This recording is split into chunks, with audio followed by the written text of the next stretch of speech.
Ujilah aku, Wahyu 5 ayat 9. Dan mereka menyanyikan suatu nyanyian baru, katanya, Engkau layak menerima gulungan kitab itu dan membuka meterai-meterainya, karena engkau telah disembelih, dan dengan darahmu engkau telah membeli mereka bagi Allah dari tiap-tiap suku, bahasa, dan kaum, dan bangsa. Ketika engkau membeliku dengan darahmu yang mahal, Tuhan, engkau ingin agar aku sepenuhnya menjadi milikmu. Engkau ingin agar aku dan saudara-saudaraku yang lain yang telah engkau beli dengan darahmu yang mahal menjadi milikmu seutuhnya. Engkau telah membeli kami dari tiap-tiap suku, bahasa, kaum, dan bangsa bagi kemuliaan Allah Bapa.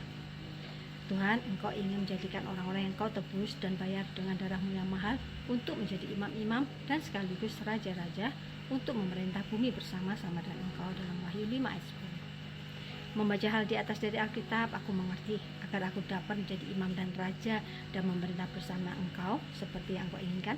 Aku harus diuji dan dituntut. Aku harus dilatih. Aku harus ditempa dalam hidup di dunia ini. Dan aku tidak boleh cengeng atau mengeluh kepadamu, Tuhan. Sebab penderitaan yang aku alami sekarang tidak dapat dibandingkan dengan kemuliaan yang akan engkau berikan kepadaku, yaitu menjadi raja dan imam dalam kerajaan-Mu yang takkan berakhir. Roma 8 ayat 18. Sebab aku yakin bahwa penderitaan zaman sekarang ini tidak dapat dibandingkan dengan kemuliaan yang akan dinyatakan kepada kita. Sekarang aku mengerti mengapa Abraham harus menyerahkan anaknya Ishak. Mataku menjadi terbuka lebar mengetahui mengapa Yusuf harus ditempa selama itu, dari menjadi budak sampai menjadi orang kepercayaan raja. Aku mengerti mengapa Daniel harus dilemparkan ke dalam kandang singa.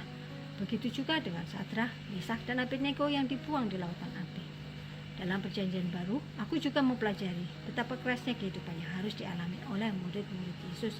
Bahkan pada akhirnya sebagian besar dari mereka mati dalam keadaan yang mengenaskan. Tuhan, aku mengerti sekarang Engkau menggunakan kehidupan kami di dunia yang fana ini untuk mempersiapkan kehidupan yang kekal di dunia yang akan datang.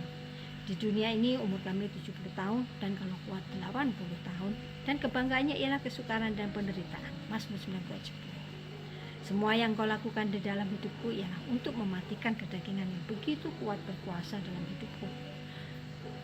Begitu banyak hal-hal yang membuatku terikat akan dunia ini, dan engkau ingin mengambil semuanya itu dari dalam diriku, sehingga aku dapat menjadi seperti yang engkau inginkan.